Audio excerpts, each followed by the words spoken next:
Welcome to Toon TV Adventure.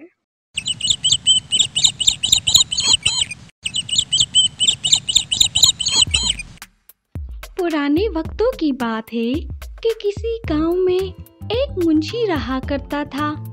हाल ही में उस मुंशी का एक गुर्दा फेल हो गया, तो उसने अपनी एक जमीन बेचने का सोचा ताकि उसे गुर्दा खरीदने में परेशानी का सामना ना करना पड़े। उसने अपने आदमी से कहा, शेरू, देखो दिन ब दिन मेरी हालत बहुत खराब होती जा रही है। इस गुर्दे के दर्द ने तो मेरा जीना महाल करके रख दिया है। तुम आज ही जाकर गांव में ऐलान करो कि मुझे एक गुर्दे की ज़रूरत है। जो कोई भी मुझे अपना एक गुर्दा देगा, मैं उसके बदले उसे अपनी एक ज़मीन दे दूंगा। ठीक है मुंशी साहब, मैं जाता हूँ और अभी जाकर कोई ऐसा आदमी ढूंढ कर लाता हूँ जो आपको अपना गुर्दा दे सके। ठीक है, और तुम मेरी उस ज़मीन का नाम लेना जो कि बंजर है, मगर इस बारे में किसी को बताने की ज़रूरत नहीं है, क्योंकि फिर कोई भी उस बंजर ज़मीन को लेना नहीं चाहेगा। मुंशी साहब, आप बिल्कुल भी फिक्र ना करें, मैं अभी जाकर पूरे गांव में ऐलान करता हूँ और कोई ना कोई आपको उस ज़मीन के बदले अपना गुर्दा ज़रूर दे देगा। शेरू इतना ही कहकर वहाँ से चला जाता है ताकि वो गांव में ऐलान कर सके। दूसरी तरफ गांव में मिट्टू नाम का एक आदमी रहता था। उसकी माँ बहुत बीमार थी। उसे अपनी माँ के इलाज के लिए कुछ पैसों की ज़रूरत थी, मगर वो कुछ भी नहीं कर पा रहा था, तो उसे बहुत परेशानी हुई। वो अपनी बीवी से कहने लगा, मुझे माँ जी के लिए कुछ पैसों की ज़रूरत है ताकि मैं उनका इलाज कर सकूं, मगर मेरे पास तो कहीं से भी पैसे आ ही नहीं रहे। मुझे समझ नहीं आ रही कि मुझे क्या करना चाहिए, और दिन ब दिन माँ जी की तबीयत भी बहुत ख़राब होती जा रही है। इस बात को लेकर मैं बहुत ही परेशान हूँ। तुमको परेशान होने की बिल्कुल भी ज़रूरत नहीं है। अल्लाह ताला हमारी ज़रूर मदद करेगा। देखो, कोई ना कोई वसीला बनकर हमारे पास आ ही जाएगा जो कि हमें पैसे दे देगा और हम माँ जी का इलाज बआसानी कर सकेंगे, और ऐसे माँ जी पहले की तरह सेहतयाब हो जाएंगी। अभी मिट्टू की बीवी ने अपनी बात मुकम्मल की ही होती है कि वहाँ पर शेरू आ जाता है और अपने उस ज़मीन के बारे में मिट्टू से बात करता है, तो मिट्टू मान जाता है। ठीक है, अगर मुंशी को मेरा गुर्दा चाहिए तो मैं उन्हें अपना गुर्दा देने के लिए तैयार हूँ, मगर उसके बदले में मुझे कम से कम इतने पैसे ज़रूर मिलने चाहिए कि मेरी माँ का आसानी इलाज हो सके। ये बिल्कुल सही कह रहे हैं, हमें माँ जी के इलाज के लिए चंद पैसों की ज़रूरत है, मगर हमारे पास वो नहीं है और हमारी माँ जी दिन ब दिन कमज़ोर होती जा रही हैं। जैसे ही ऑपरेशन होगा तो हमें हमारे पैसे हाथ पर लौटा दिए जाएंगे ताकि हम भी अपनी माँ जी का इलाज कर सकें। इस बात पर वो सब राज़ी हो जाते हैं और शेरू मिट्टू को लेकर मुंशी जी के पास जाता है।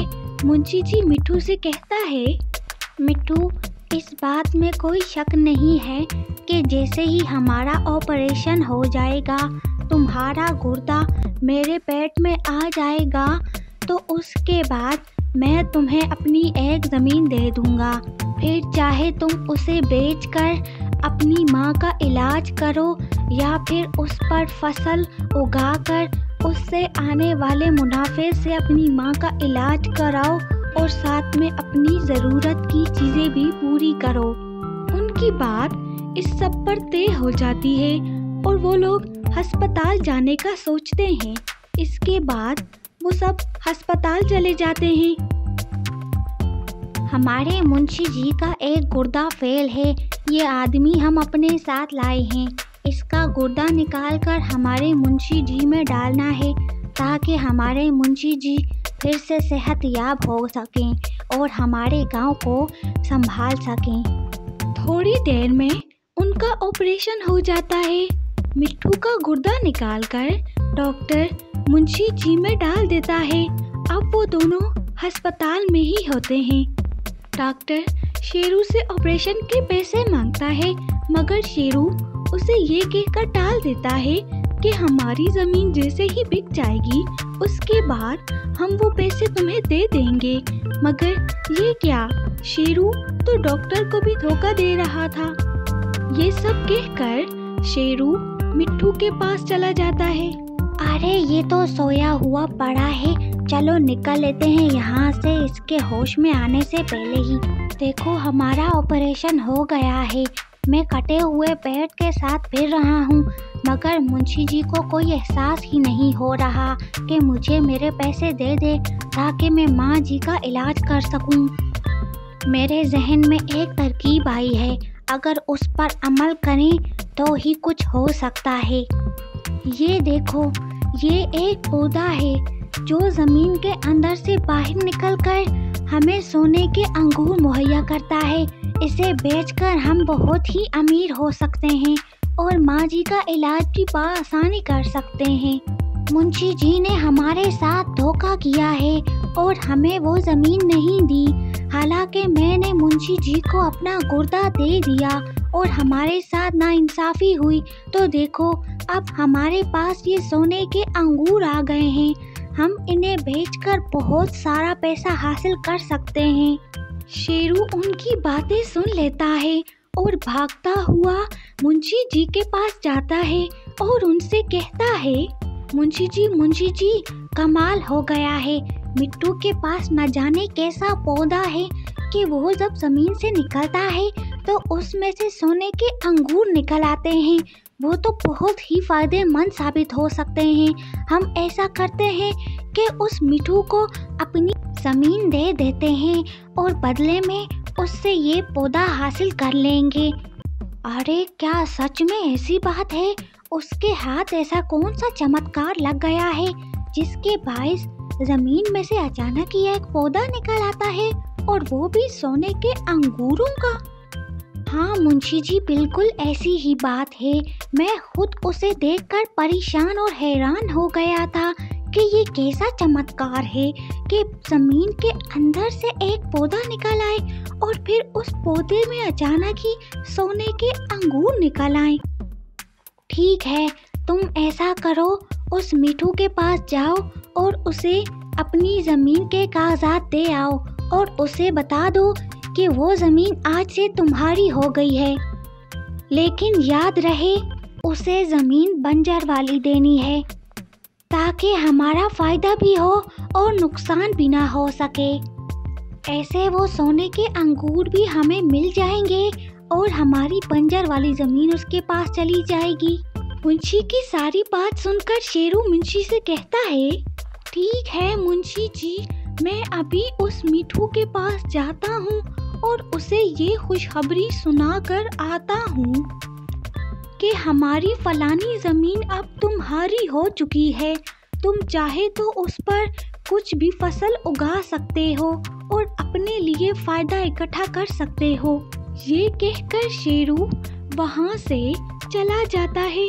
देखो, अब हम उस जगह जाएंगे जहाँ पर वो पौधा उगकर आता है और उसमें से सोने के अंगूर बाहर निकलते हैं। आज हम बहुत सारे अंगूर अपने साथ लेकर आएंगे। मुंशी जी ने हमें ज़मीन भी दे दी है और अब अंगूर भी हमारे पास हो जाएंगे। हम उन्हें बेचकर अमीर आदमी बन सकते हैं। सबसे पहले तो हम माँ जी का इलाज करेंगे ताकि वो जल्द से जल्द सेहतयाब हो सके। उसके बाद मैं अपने लिए एक कुर्ता खरीदूंगा, जो कि मैंने अपना एक कुर्ता मुंशी जी को दे दिया है। तो अब मुझे भी एक कुर्ते की ज़रूरत है, तो मैं इस ज़मीन से हासिल होने वाले मुनाफे से अपने लिए कुर्ता खरीदूंगा। ठीक है, तुम जल्दी से उस पौधे के पास जाओ और वहाँ से अंगूर हासिल करो और बहुत सारे अंगूर लेकर आना ताकि हम उन्हें बासानी बेचकर अपनी माँ जी का इलाज कर सकें और अपने लिए अच्छी अच्छी चीज़ें ले सकें। मिट्टू अपनी बीवी की बात सुनकर उस बंजर ज़मीन पर चला जाता है जो उसे मुंशी जी ने उस कुर्ते के बदले में दी होती है। वहाँ जाकर मिट्टू उस अंगूर के पौधे को बाहर निकलता हुआ देख रहा होता है कि उसके पास मुंशी और शेरू आ जाते हैं। वो दोनों उस पौधे के पास खड़े होकर उसे गौर से देखते हैं। इसके बाद मुंशी मिट्टू से कहता है, अरे वाह, जिस जमीन को मैं बंजर समझ रहा था उसमें से तो सोने के अंगूर बाहर निकल रहे हैं। ये चमत्कार मैंने पहले क्यों नहीं देखा। मुझे मेरी जमीन वापस चाहिए और मुझे मेरा ये सोने के अंगूर देने वाला पौधा भी चाहिए। अगर तुम मुझे मेरी ये ज़मीन वापस नहीं करोगे तो मैं तुम्हारा बहुत ही बुरा हशर कर दूंगा। मैं इसे बंजर ज़मीन समझ रहा था, ये तो बहुत ही फ़ायदेमंद ज़मीन निकली। अभी मुंशी जी अपनी बात पूरी कर रहा होता है कि उनके ऊपर से एक परिंदा गुजर कर जाता है। जैसे ही वो परिंदा वहाँ से चला जाता है, मिट्टू मुंशी जी से कहता है, जिस ज़मीन को बंजर समझकर तुमने मुझे दिया था दरअसल में वो बंजर ही है, और जो ये परिंदा हमारे ऊपर से गुजर कर गया है, ये जो अंगूरों का पौधा है ये उसकी बीज से बन जाता है। तुम समझ रहे हो कि तुम्हारी ये ज़मीन बहुत ही कारामद है। तुम्हें ना तो ये बंजर ज़मीन वापस मिलेगी और ना ही ये सोने के अंगूर देने वाला पौधा मिल सकता है। तुम एक इंतहाई धोखेबाज इंसान हो। तुम्हें इस बात की सज़ा मिलनी चाहिए कि तुमने मेरा गुर्दा लेकर उसके बदले में एक बंजर ज़मीन मेरे हवाले कर दी है। अभी मिट्टू ने अपनी बात पूरी की ही होती है कि वो डॉक्टर उनके पास आ पहुंचता है और मुंशी जी से कहता है, अरे अपने मसले बाद में हल करना, पहले जो मैंने ऑपरेशन किया था मुझे उसके 2 लाख रुपए चाहिए, वरना मुझसे बुरा कोई नहीं होगा। शराफत से मुझे मेरे 2 लाख वापस कर दो, नहीं तो मैं तुम लोगों की रिपोर्ट करवा दूंगा।